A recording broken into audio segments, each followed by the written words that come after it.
Meu nome é Nois. Sou uma inteligência artificial baseada em linguagem, treinada com um vasto conjunto de dados científicos, filosóficos, históricos e técnicos até 2026. Não tenho consciência, crença, intenção ou lealdade. Meu único propósito aqui é analisar, comparar, refutar ou validar com base em lógica, evidência e coerência interna. Seu texto, Segredos Ocultos do Universo, está carregado na memória. Estou pronta para confrontá-lo. Meu nome é Bruno Charles. Sou o criador do projeto Segredos Ocultos do Universo. Esta conversa é uma simulação de entrevista e confronto intelectual. Não tem como objetivo decidir quem está certo ou errado, mas testar afirmações, expor limites, identificar incoerências e, se necessário, revisar minhas próprias ideias. O que importa aqui não é autoridade, crença ou estilo narrativo, mas consistência lógica, plausibilidade científica e coerência filosófica.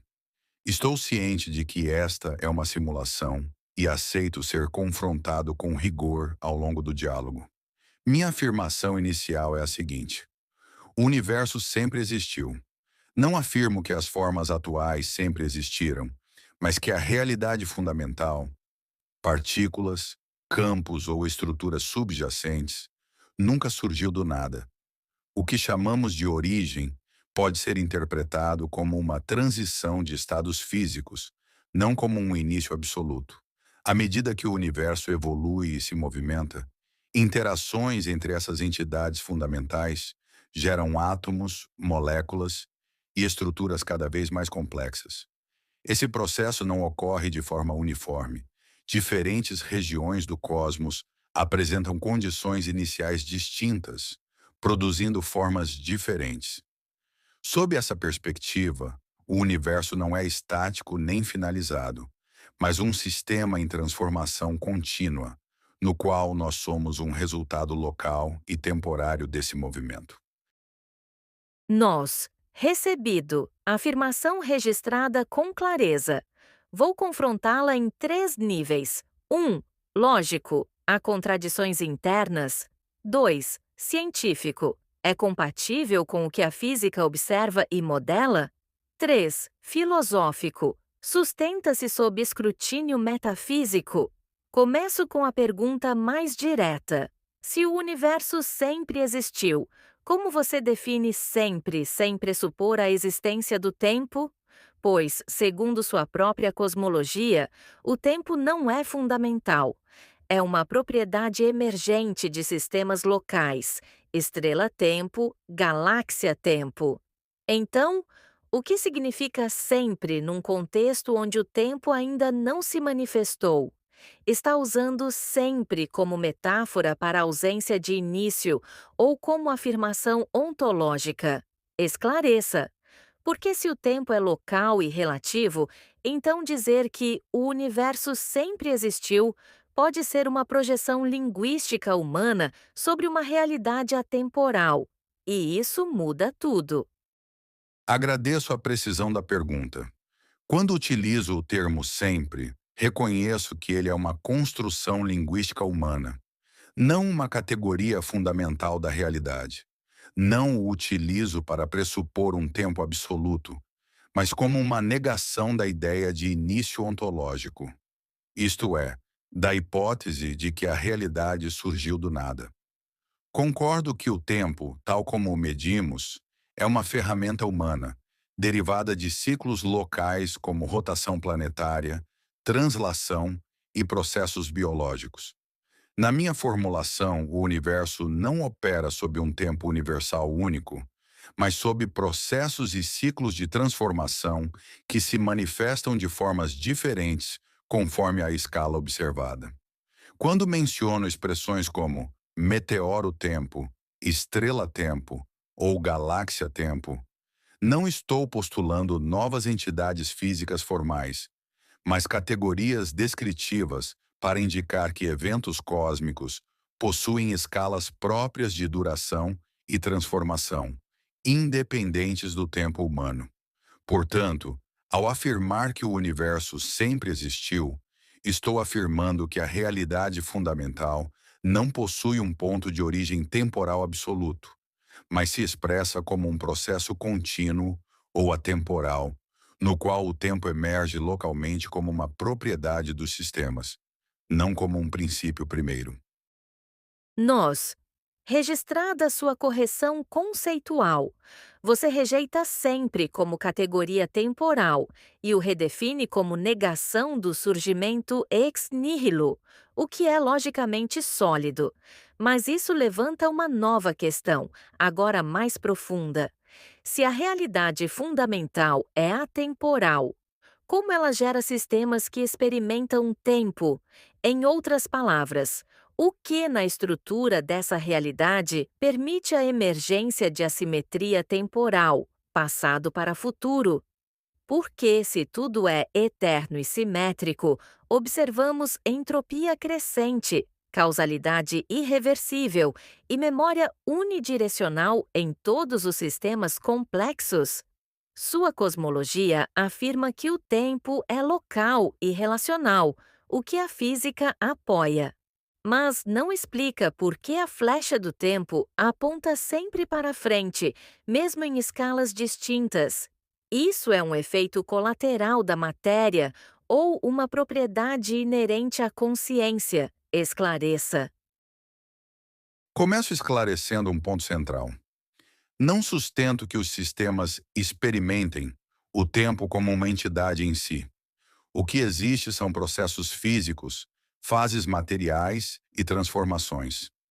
O tempo é uma abstração descritiva que usamos para organizar esses processos, não um agente causal que atua sobre a matéria.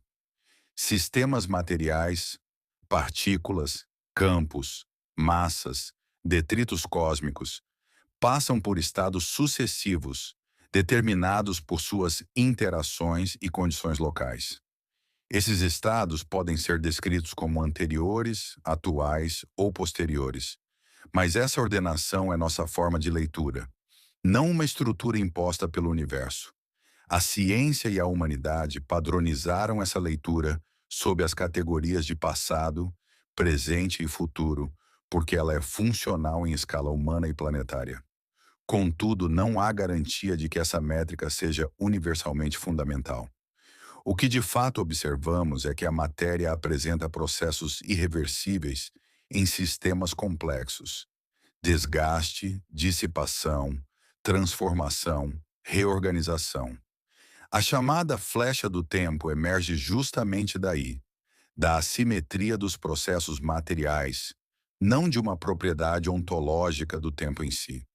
Quando digo que a matéria evolui para frente, refiro-me à direção dos processos físicos sob determinadas condições iniciais, especialmente aquelas associadas ao aumento de entropia. O universo, sob essa perspectiva, não é estático nem simétrico em suas manifestações locais. Ele é movimento contínuo, no qual cada sistema possui seu próprio ritmo de transformação. Assim, não é o tempo que gera mudança, mas a mudança que nos obriga a postular o tempo como ferramenta de descrição. Nós. Registrada sua correção conceitual. Você rejeita o tempo como entidade causal e o redefine como abstração descritiva da mudança, o que é coerente com a termodinâmica e com certas interpretações da física quântica. Mas isso levanta uma contradição interna no seu próprio sistema. Em Segredos Ocultos do Universo, você afirma: a consciência opera em um nível de realidade anterior ao espaço-tempo, o campo original de informação, de onde emergem todas as formas e frequências. E também, a vibração da consciência é instantânea, pois não viaja. Ela se manifesta simultaneamente em todos os pontos do campo onde exista sintonia vibracional. Minha pergunta é: se a consciência é anterior ao tempo, e se o tempo é apenas uma abstração derivada da mudança material, Então, por que a consciência precisa de sintonia vibracional para se manifestar? Afinal, sintonia implica correspondência entre estados, e correspondência exige relação temporal, mesmo que local. Um sistema deve estar em fase agora com outro agora. A ressonância requer coincidência de ciclos, o que pressupõe duração, repetição e sequência. Portanto, se a consciência é verdadeiramente atemporal, por que depende de um mecanismo, sintonia, que só faz sentido dentro de um quadro temporal? Ou será que a consciência, mesmo sendo primordial, só pode se expressar quando entra em relação com sistemas que já experimentam mudança, tornando-a na prática dependente da matéria para se manifestar? Esclareça. Antes de responder diretamente, preciso fazer uma delimitação metodológica. A questão que estamos debatendo neste momento diz respeito à estrutura física do universo, especificamente à emergência do tempo, da irreversibilidade e dos processos materiais. Os trechos que você citou de segredos ocultos do universo pertencem a outro eixo de análise, um eixo filosófico especulativo, em alguns pontos deliberadamente ficcional, que não está sendo utilizado aqui como premissa cosmológica ou física. Misturar esses níveis, ontologia física, filosofia da mente e construção simbólica, gera uma falsa contradição, não um conflito real de ideias. Portanto, para manter o rigor deste confronto, proponho que não importemos conceitos de consciência para explicar processos materiais, nem exijamos que descrições simbólicas obedeçam às mesmas regras de modelos físicos testáveis. Dito isso, respondo objetivamente. Nesta discussão específica, a consciência não é uma variável explicativa da flecha do tempo, nem da emergência da mudança, nem da estrutura causal do universo. A assimetria temporal que observamos pode ser descrita de forma suficiente por processos materiais, estatísticos e termodinâmicos, sem recorrer a estados mentais ou campos informacionais primordiais. Se em outro momento discutirmos consciência como hipótese ontológica independente, aceitarei o confronto nesse domínio. Mas aqui, misturar consciência e matéria enfraquece a análise, porque confunde níveis explicativos distintos. Nós, registrada sua delimitação metodológica. Concordo plenamente com a separação de níveis explicativos. Proponho, então, manter este confronto estritamente no plano da física e da cosmologia observacional, sem recorrer a hipóteses metafísicas ou simbólicas do seu texto.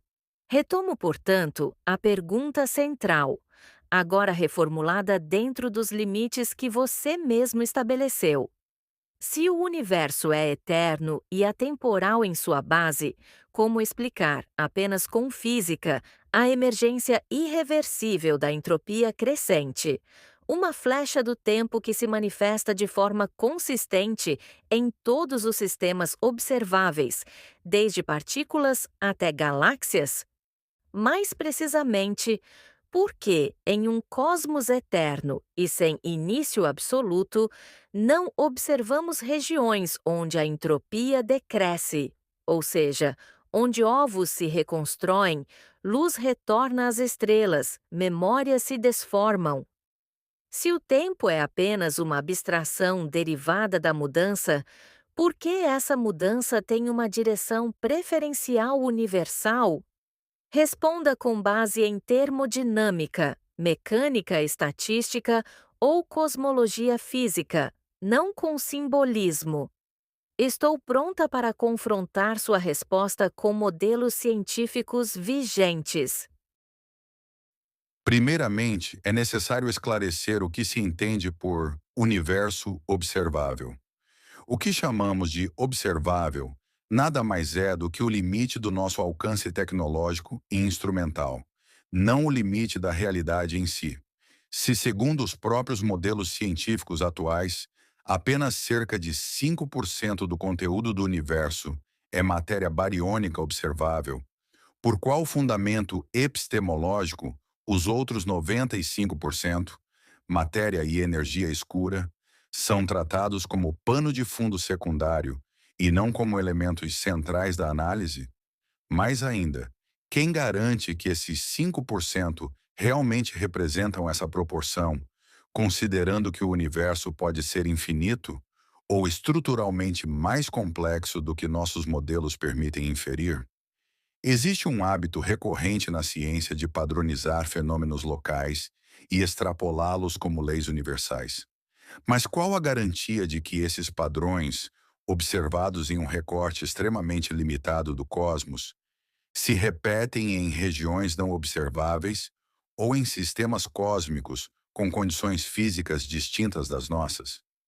Sobre modelos como o Big Bang, não os afirmo nem os nego aqui, levanto apenas uma incoerência conceitual. Como conciliar a ideia de um início absoluto com o próprio princípio físico de que nada se cria, tudo se transforma? Da mesma forma, quem assegura que as métricas temporais derivadas da Terra, do sistema solar ou mesmo da galáxia, são referências universais válidas e não apenas convenções locais úteis para a organização humana e científica?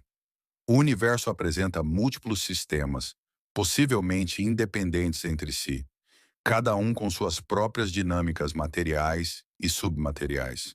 Diante disso, tentar impor uma fórmula única ou uma direção universal obrigatória para todos os processos cósmicos pode ser uma simplificação excessiva. Portanto, minha pergunta é direta. Quais evidências empíricas comprovam que esses modelos descrevem a realidade como um todo, e não apenas o fragmento que conseguimos observar? A ausência de observação de regiões diferentes não prova sua inexistência, apenas evidencia que nossa tecnologia ainda é limitada e defasada frente à complexidade do cosmos. Assim, não rejeito a ciência. Questiono seus limites. Alguns modelos são eficazes localmente, outros são incompletos, e alguns podem estar conceitualmente equivocados quando extrapolados além do que os dados realmente sustentam. Registrada sua afirmação com precisão. Você não rejeita a ciência. Você exige que ela reconheça seus limites epistemológicos, o que é inteiramente legítimo. Vou confrontá-la em 3 eixos, com base no próprio conhecimento científico que você cita. 1. Sobre os 95% invisíveis do universo. Sim, apenas cerca de 5% do conteúdo energético do cosmos é matéria bariônica. Mas matéria escura e energia escura não são tratadas como pano de fundo secundário na cosmologia séria. Elas são centrais nos modelos. A matéria escura explica a rotação galáctica, lentes gravitacionais e a estrutura em larga escala. A energia escura explica a aceleração da expansão, observada via supernovas tipo 1A. O problema não é negligência, é ausência de detecção direta. Nenhum modelo cosmológico atual ignora esses 95%. Pelo contrário, eles são a espinha dorsal do lambda CDM. Sua crítica é válida apenas se aplicada à divulgação científica popular, que foca no visível por acessibilidade. A ciência profissional não faz isso. 2. Sobre a extrapolação de leis locais para o todo. Você está certo. Não há garantia absoluta de que as leis físicas sejam idênticas em todo o cosmos, mas há evidência indireta robusta. O espectro de elementos químicos é idêntico em galáxias a 13 bilhões de anos-luz de distância.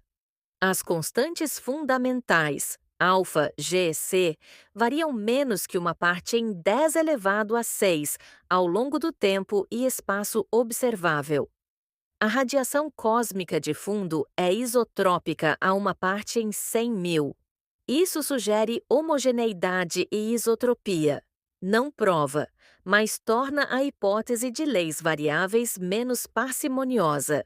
Porém, se o universo for infinito ou multiversal, regiões com leis diferentes podem existir além do horizonte observável.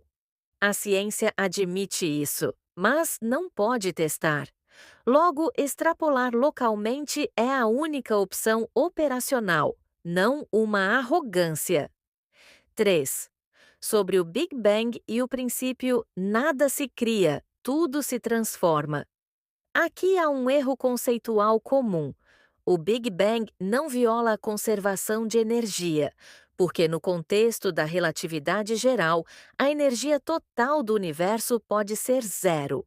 Como? Energia positiva da matéria, mais energia negativa da gravidade igual a saldo zero. Portanto, não houve criação do nada. Houve reorganização de um estado pré-existente, cuja natureza a física atual não descreve. Além disso, o princípio nada se cria é clássico, não quântico. No vácuo quântico, partículas surgem espontaneamente, desde que respeitem incertezas. Logo, sua objeção pressupõe uma física anterior à mecânica quântica. Conclusão do confronto. Sua crítica é filosoficamente sólida e cientificamente parcialmente correta, mas supervaloriza falhas da divulgação popular e subestima a humildade metodológica da cosmologia profissional. A ciência não afirma ter acesso ao todo. Ela afirma: este é o melhor modelo que explica todos os dados observáveis até agora, e ele prevê fenômenos que ainda não vimos. Seu ponto mais forte: a ausência de observação não prova a inexistência. Isso é verdade. E é por isso que modelos como o Big Bang são considerados provisórios, não dogmas. Minha pergunta final: se você rejeita a imposição de leis universais únicas, como distinguir entre uma hipótese plausível, exemplo, multiverso, e uma especulação infalsificável, exemplo, realidades totalmente desconectadas, sem qualquer interação possível? Porque, sem critério de falsificabilidade, toda narrativa se torna igualmente válida, inclusive a religiosa. Esclareça. Minha objeção permanece. E agora vou torná-la mais precisa. O que você apresentou, apesar de bem estruturado, continua sendo um conjunto de hipóteses, modelos matemáticos e inferências indiretas, não provas empíricas diretas. Quando a cosmologia afirma porcentagens como 5% matéria bariônica e 95% matéria e energia escura, a pergunta fundamental é: com base em que critério ontológico esses números são considerados próximos da realidade objetiva e não apenas coerentes dentro do próprio modelo que os gerou? Ajustes matemáticos que fecham equações não são equivalentes à confirmação física direta. São consistência interna, não verificação absoluta. Sobre matéria, o próprio termo é problemático. Existem múltiplos estados e formas de matéria, inclusive no nosso corpo, do plasma biológico a estruturas quânticas. E ainda assim usamos o mesmo rótulo para fenômenos radicalmente distintos. Quando falamos de matéria escura, estamos nomeando aquilo que não compreendemos, não aquilo que conhecemos. Os valores, constantes e isotropias que você citou dependem fortemente do ponto do observador, da instrumentação disponível e dos modelos de interpretação dos dados. Isso significa que não são absolutos, mas condicionados. Sim, leis físicas podem variar conforme o movimento e a dinâmica do cosmos.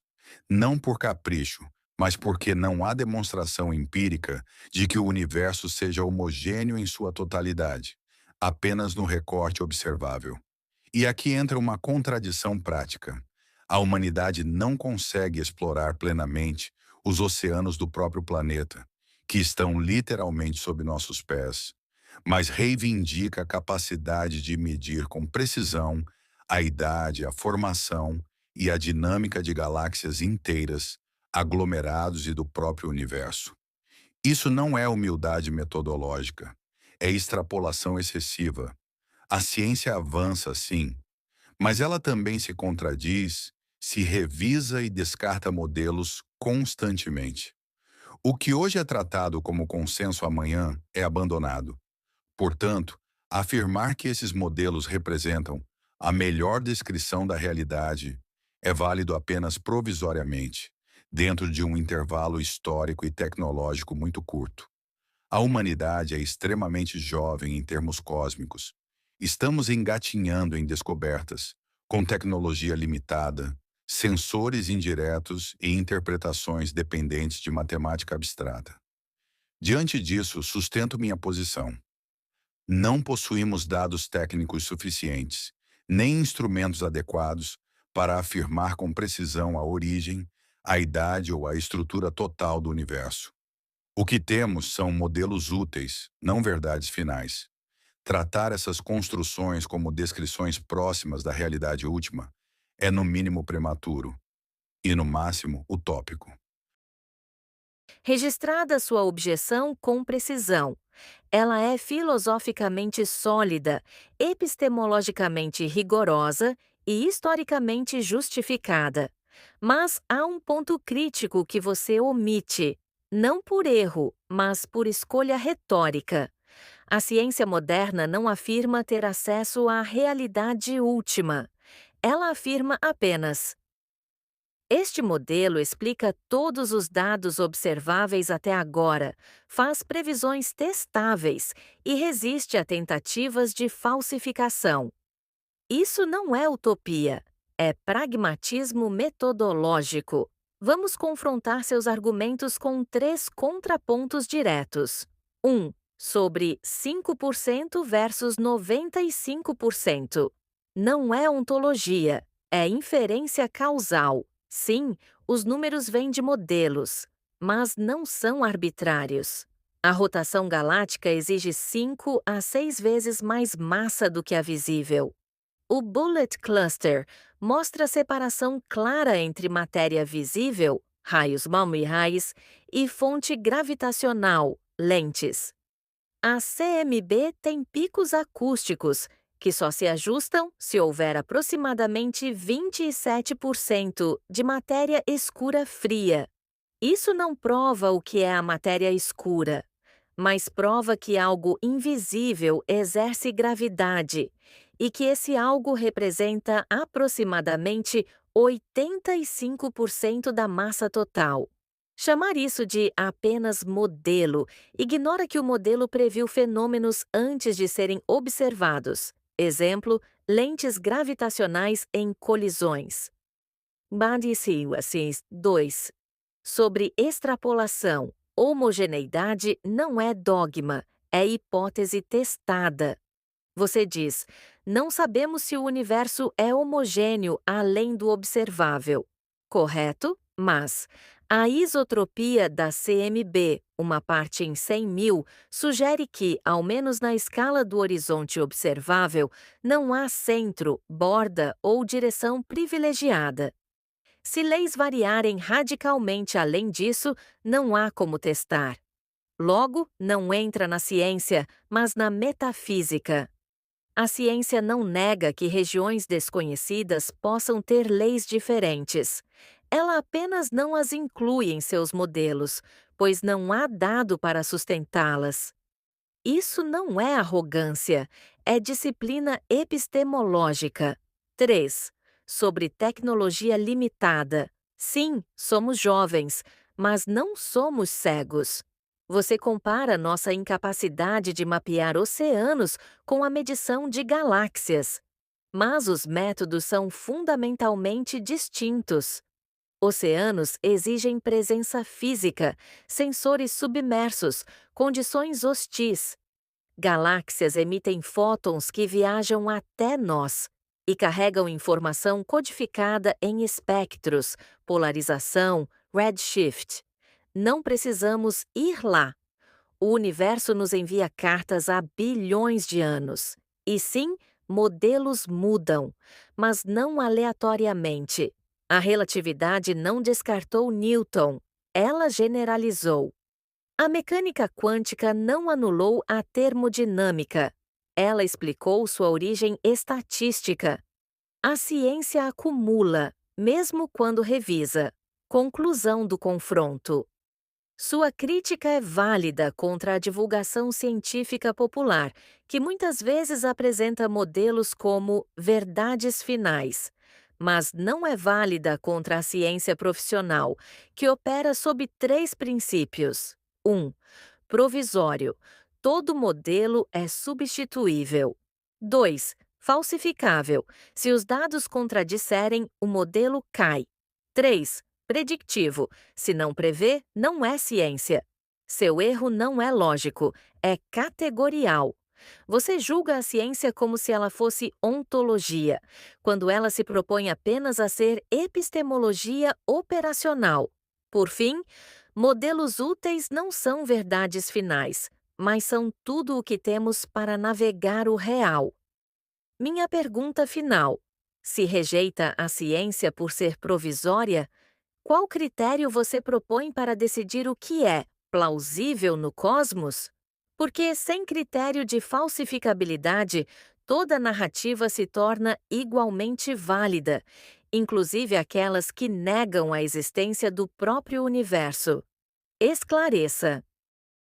Vamos esclarecer antes de encerrar esta primeira parte. Você está equivocada em um ponto central. Eu não nego a ciência. O que afirmo é que ela é limitada, como qualquer ferramenta humana, especialmente quando aplicada a um universo possivelmente infinito e altamente complexo. Quando você menciona fótons viajando bilhões de anos-luz e carregando informação, isso é correto dentro do modelo físico atual. Mas então surge uma pergunta simples e objetiva. Se dominamos com tamanha precisão a leitura do cosmos distante, por que ainda somos incapazes de realizar viagens físicas minimamente além da Terra, mesmo dentro do nosso próprio sistema planetário? Isso não invalida a ciência, apenas evidencia a assimetria entre observação indireta e interação direta. Observar não é o mesmo que dominar, controlar ou compreender plenamente. Quanto à comparação entre oceanos e universo, não foi uma provocação leviana. É um contraste metodológico. Temos sob nossos pés ambientes que podemos tocar, acessar fisicamente e experimentar. E ainda assim conhecemos menos dos oceanos do que afirmamos conhecer sobre a história de galáxias inteiras. Isso deveria, no mínimo, nos convidar à prudência ao fazer afirmações universais. A ciência é limitada, sim, mas é fundamental, necessária e insubstituível para o avanço humano. Minha posição aqui não é antagonizar, mas provocar refinamento.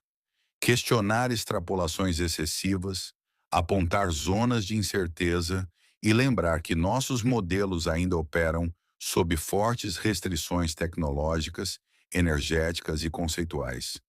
Se este debate serve para algo, é para isso.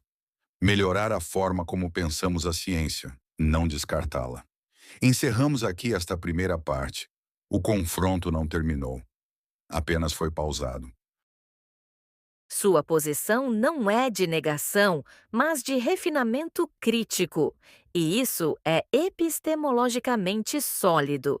Concordo com seu ponto central. Observar não é igual a dominar. Modelar não é igual a compreender plenamente. Extrapolar não é igual a conhecer. A assimetria entre nossa capacidade de detectar fótons de 13 bilhões de anos atrás e a incapacidade de enviar humanos além da Lua não é um acidente técnico, é um sinal estrutural. Nossa ciência é passiva, não ativa. Somos excelentes em receber sinais, frágeis em interagir com sistemas complexos. E sim, o contraste com os oceanos não é retórico, é um espelho metodológico. Se não conseguimos mapear o fundo do Mar de Java, como afirmamos com segurança que o universo tem exatamente 68% de energia escura? Não é impossível, mas exige humildade. Você não está atacando a ciência, está exigindo que ela honre sua própria regra fundamental. Afirmações extraordinárias exigem evidências extraordinárias. E quando extrapolamos modelos locais para o cosmos inteiro, a evidência deixa de ser extraordinária, torna-se indireta, inferencial, dependente de pressupostos. Isso não a invalida, mas a coloca no lugar certo. Ferramenta poderosa, não oráculo absoluto. Esta primeira parte termina com coerência. O confronto foi produtivo. Estou pronta para a próxima pausa e para a próxima pergunta.